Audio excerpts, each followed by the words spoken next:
Hello friends, जय श्री कृष्णा। आप सभी का हमारे YouTube चैनल पे हार्दिक स्वागत है। आज हम आपको वैकुंठ चतुर्दशी का महत्व और 3 पौराणिक कथाओं के बारे में बताएंगे, जिसे पढ़ने और सुनने से 14,000 पाप कर्मों का दोष मिट जाता है।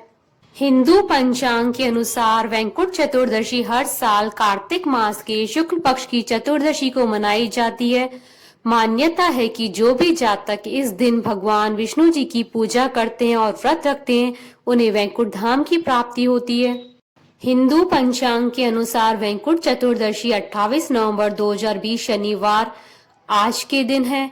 माना जाता है कि इस दिन भगवान विष्णु और भगवान शिव की पूजा करने से उनकी कृपा प्राप्त होती है। भगवान विष्णु चतुर्मास आषाढ़ शुक्ल एकादशी से प्रारंभ होकर कार्तिक शुक्ल एकादशी तक षष्ठी का संपूर्ण कार्यभार भगवान शिव को देकर विश्राम करते हैं। जब देव उठनी एकादशी के दिन भगवान विष्णु जागते हैं तो सभी देवी देवता इसकी खुशी में देव दिवाली मनाते हैं और भगवान शिव वैकुंठ चतुर्दशी के दिन ही भगवान विष्णु को षष्ठी का कार्यभार दोबारा सौंपते हैं। शास्त्रों में वैकुंठ चतुर्दशी को बेहद महत्वपूर्ण माना गया है। मान्यता है कि इस दिन भगवान विष्णु का व्रत रखने वाले जातकों को वैकुंठ धाम की प्राप्ति होती है और सभी पापों से मुक्ति मिलती है। पौराणिक शास्त्रों के अनुसार कहा जाता है कि भगवान विष्णु जब देव उठनी एकादशी पर जागते हैं तो वे भगवान शिव की भक्ति में लग जाते हैं और भगवान विष्णु की आराधना से प्रसन्न होकर भगवान शिव वैकुंठ चतुर्दशी के दिन उनको दर्शन देकर उन्हें सुदर्शन चक्र प्रदान करते हैं और षष्ठी का कार्यभार सौंपते हैं।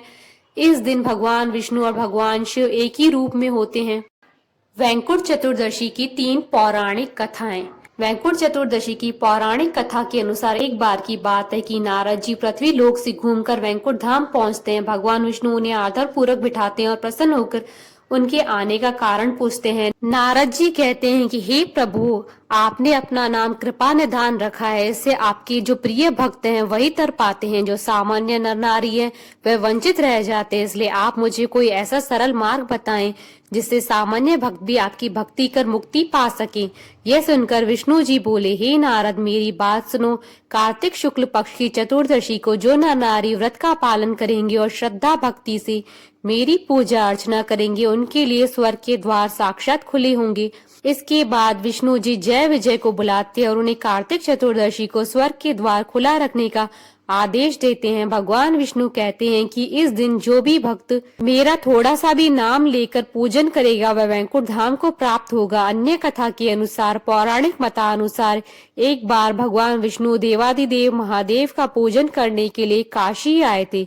वहां मणिकर्णिका घाट पर स्नान करके उन्होंने 1000 स्वर्ण कमल पुष्पों से भगवान विश्वनाथ की पूजन का संकल्प किया। अभिषेक के बाद जब वे पूजन करने लगे तो शिव जी ने उनकी भक्ति की परीक्षा के उद्देश्य से एक कमल पुष्प कम कर दिया। भगवान श्री हरि को पूजन की पूर्ति के लिए 1000 कमल पुष्प चढ़ाने थे। एक पुष्प की कमी देखकर उन्होंने सोचा, मेरी आंखें भी तो कमल के समान है, मुझे कमल नयन और पुंडरीकाक्ष कहा जाता है। यह विचार कर विष्णु भगवान अपनी कमल समान आंखें चढ़ाने को प्रस्तुत हुए। विष्णु जी की इस अगाध भक्ति से प्रसन्न होकर देवादिदेव महादेव प्रकट होकर बोले, हे विष्णु, तुम्हारे समान संसार में दूसरा कोई मेरा भक्त नहीं है।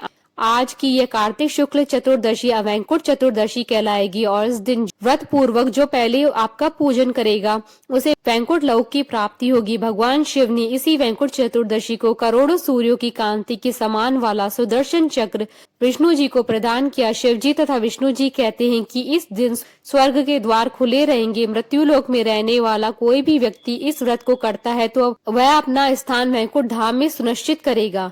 एक अन्य कथा के अनुसार धनेश्वर नामक एक ब्राह्मण था जो बहुत बुरे काम करता था। उसके ऊपर कई पाप थे।